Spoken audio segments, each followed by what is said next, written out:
What's up, Powerlifting Nation? First of all, the hoodies have dropped today, but I'm going to talk about that later. On Saturday, we had maybe one of the greatest powerlifting flights of all time. This was the Battle of the 93s. And before the competition, there were kind of three favourites for the competition, and all three of these individuals showed up on the day. So first of all, we had Jonathan Kaiko, the two-time world champion, maybe the GOAT of the 93s. His best total is 893 kg. Then we have Brandon Petrie, who has an incredible resume, especially in the USAPL, and his best total is 895 kg. And then we have Gavin Aiden. His best total is 901 kg. However, all of these individuals would have to go over their PR by a massive amount to win this competition. So let's get into it. This competition was so close that the winner would have to go 9 for 9 on the day. There was no option but to be perfect on the day. So let's first start with squats. Jonathan Kaiko ended up with a massive 310 kg squat, a PR. It was a grind, but he managed to get it.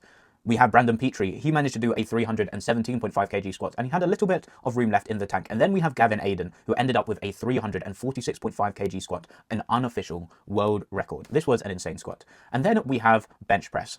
Brandon Petrie ended up with a 212.5 kg bench press, a pretty good bench press for him. We have Gavin Aiden, a 220 kg bench press, once again, a pretty good bench press for him. And then we have Jonathan Kaiko. This was an insane lift, 252 kg, a world record in the under 93s, an unofficial world record, but it moved so easily. I think he could have bench pressed 260 kg, which is just insane to say. And then we have deadlifts. This is where the battle would finish.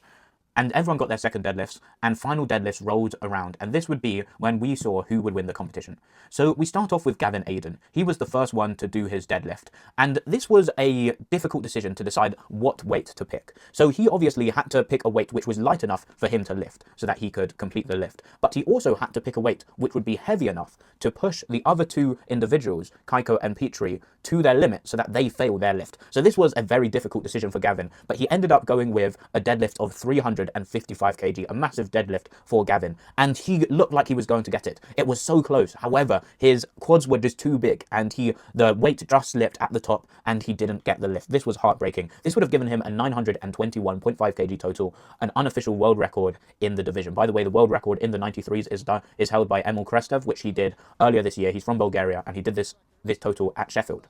But this would have been an unofficial world record. Unfortunately, Gavin Aiden missed it. Now it was Jonathan Kaiko's lift. Jonathan Kaiko once again had a difficult decision. He had to pick a weight which would be easy enough for him to pull, but would give him a total which was too difficult for Brandon Petrie to surpass. And Brandon Petrie was looking very strong. And Jonathan Kaiko decided to do a 357.5 kg deadlift. Now this was insane, and when he was walking up to the platform, I was not sure whether he would be able to complete this lift. The most Jonathan Kaiko had done before this competition was 347.5 kg. Would he be able to get this lift? Well, he managed to get the lift. It was insane, and he had a little bit of room left in the tank. He managed to go 9 for 9, and there's a reason why his nickname is Mr. Perfect. He can execute in these big battles. And then finally, we have Brandon Petrie. Brandon Petrie was looking so strong on the day. And because he was pulling last, he could pick the exact number he needed to win. This was 389.5 kg. This would be an unofficial world record in the 93 kg class. The world record is currently 372.5 kg. So this would go over that record by 17.5 kg and would give him the win over Jonathan Kaiko. And he managed to pull it off the ground. He was so close to locking out the lift. However, he failed and ended up with a 902.5 kg total. This was an insane battle, probably one of the best battles I have ever seen. It was 4 AM when I was watching it here in England, and I was still wide awake. So Jonathan Kaiko is going to represent the USA at the World Championships, and it is going to be a battle. Why? Well, Emil Krestev and Gustav Hedlund are going to be there. Emil's PR is 917.5 kg, the official world record. By the way, Jonathan Kaiko did an 819.5 kg total this weekend. And then Gustav Hedlund has a best total of 915 kg, which he did at Sheffield as well. And it looked like he could have totaled a lot more. So it is going to be a battle. I think all of these guys can easily go over 920. I think that by the time the World Championships rolls around, I could see them going over 930 kg.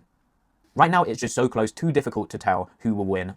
Right now, I would say that Jonathan Kaiko probably has the highest top end by like a tiny bit. Then I would say Gustav has the highest top end, but then I would say Emil is just behind them.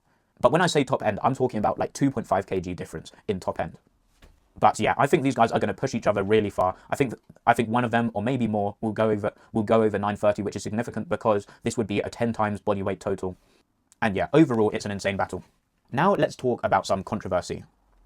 Okay, so the day has come. RP10 has just launched. Go over to rp10.shop. So we've got the hoodie, really nice. It's 100% cotton. You guys know what RPE is, rate of perceived exertion. How much effort are you putting in out of 10? And this is what I wanted the brand to be all about. Working hard, going 10 out of 10, taking risks, and pushing your body to the limit. This is the first edition white tee. I like it, it fits the muscles well. I like the designs, they're simple, but it shows other powerlifters that you're a powerlifter in a sleek way. This is the first edition black tee. I really like it. Once again, fits the muscles well.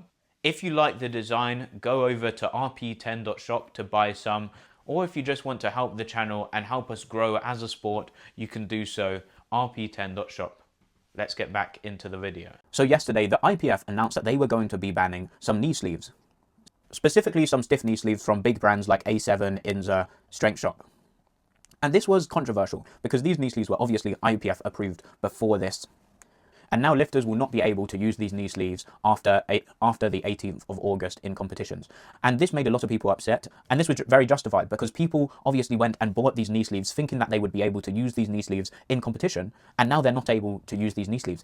And I don't think that this is a good look for the IPF, because they say at the bottom here, after doing some more research on the knee sleeves, they have decided that these knee sleeves do not comply with the IPF rules. But this is just not good. The IPF should have done all their research before approving these knee sleeves. And knee sleeves are quite expensive. People are going to have to spend a lot of money on replacing these knee sleeves. So first of all, I'd say that this is pretty much unacceptable from the IPF. However, now that they've made this decision, is this a good or bad thing for the sport of powerlifting? First of all, I would say that it might be a good thing that these stiff knee sleeves are banned in the long term. Why? It's because we want to create a sport where people's strength is the key determinant of how well they do at competitions. And by having these stiff knee sleeves, they definitely can give people a boost on their squats. And I don't think that that's ideal. I don't think that people should have an advantage if they use a certain piece of gear. Obviously, we need knee sleeves to keep our knees healthy. However, I think that that's what knee sleeves should be, to protect your knee. I don't think that they should be used to help boost your squat numbers. So that's my opinion. I think that overall it's a long-term thing, but I think that they should have done their full research beforehand because they've wasted a lot of people's money. And then a lot of people were saying that SPD wants to have a monopoly, and they are the reason why these knee sleeves were banned. And first of all, I don't think that this is the case. I think logistically, I don't see how that could happen. I don't think SPD bribed the IPF to ban these knee sleeves. And it's not like SPD is the only brand that people can use. I think there are 11 other brands which are still approved. However, I do think that this decision will help build SPD's monopoly. They already have a massive monopoly in powerlifting, but I think that people will just end up going with SPD knee sleeves from now on because I think SPD, because they have such a big influence on the IPF, people know that if they buy SPD knee sleeves, they're most likely to not get banned. So I do think it will help grow the SPD monopoly. However, is this a bad thing? I'm on the fence. I think that right now it could be a good thing for SPD to grow their monopoly power, because obviously with monopoly power you can get more money and therefore they can spend more money in the sport. And right now SPD are by far the greatest spenders in the IPF. They set up Sheffield, which is massive for powerlifting. So right now I would say that SPD gaining a larger market share in powerlifting is okay. However, the problem is in the long term. Could SPD maybe get complacent because now they have such a big monopoly, and maybe they stop investing as much and they just reap the rewards of the monopoly because they have no competition? So that is something that could happen, but I think that Ben Banks does want the sport to grow, and so I think that he will continue to support the sport. Once again, go to rp10.shop, get yourself a first edition piece of clothing. I'll see you guys in the next one. Goodbye.